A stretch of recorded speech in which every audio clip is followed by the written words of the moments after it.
అందరూ ఈ print media social మీడియాలో వీళ్ళ దాడికి తట్టుకోలేక పారిపోతున్నారు, దూరంగా ఉంటున్నారు జగన్కి. అయితే పెద్దిరెడ్డి వాళ్ళు అది పట్టించుకునే రకం కాదు. రెండవది ఎదురు తిరిగే రకం. ఇప్పుడు ఉండవల్లి అరుణ్ కుమార్ లాంటోడు సాంతం రాజకీయం వదిలేసి కూర్చున్నాడు ఈనాడు దెబ్బకి. లేకపోతే ఒక ఎంపీగా చేసినటువంటి వాడు సాంతం రాజకీయ సన్యాసం ఏంటి? ఆర్థికం సరే సమస్య ఉంది అతనికి, కానీ రాజకీయం పారిపోవాల్సిన నెసిటీ లేదు కదా. కానీ కూర్చున్నాడు.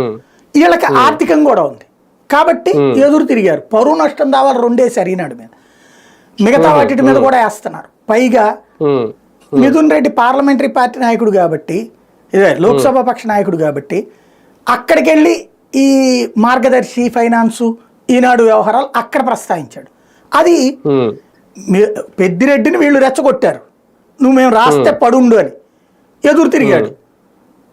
వాళ్ళు ఇంకొక అడుగు స్టెప్ వేసి పార్లమెంట్కి వెళ్ళి మరి వాయించడం బిగించేశారు. వీళ్ళు వీళ్ళ చేతిలో ఉన్న పవర్ కొద్దీ రోజు స్టోరీల మీద స్టోరీలు రాసి చంద్రబాబు గారికి ఇప్పుడు పరీక్ష పెడుతున్నాను, నువ్వు ఏమైనా చేయి, పెద్దిరెడ్డిని లోపలేసి మిథున్ రెడ్డిని లోపలేసి అని. వాళ్ళు మొన్నటి దాకా ఏంటంటే జగన్ అంటే అపారమైన అభిమానం ఉంది, ప్రేమ ఉంది, కానీ అనవసరపు కాంట్రవర్సీల జోలికి ఎందుకులే అని సైలెంట్గా ఉన్నారు మిగతా ఇష్యూస్ అన్నిట్లలో. ఎప్పుడైతే వాళ్ళని వేటాడుతున్నారు ఏం చేస్తారు? పర్లేదు ఈనాడు చెప్పింది కాబట్టి మేము దొంగలమైన ఇంట్లో కూర్చుంటారా?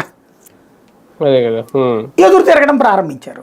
అది ఇప్పుడు పీక్ స్టేజ్కి వెళ్ళిపోయారు. ఓ రకంగా చెప్పాలంటే ఇప్పుడు నేను చెప్పినట్టే చంద్రబాబు గారి అరెస్ట్కు ముందు తెలుగుదేశం, బాబు గారి అరెస్ట్ తర్వాత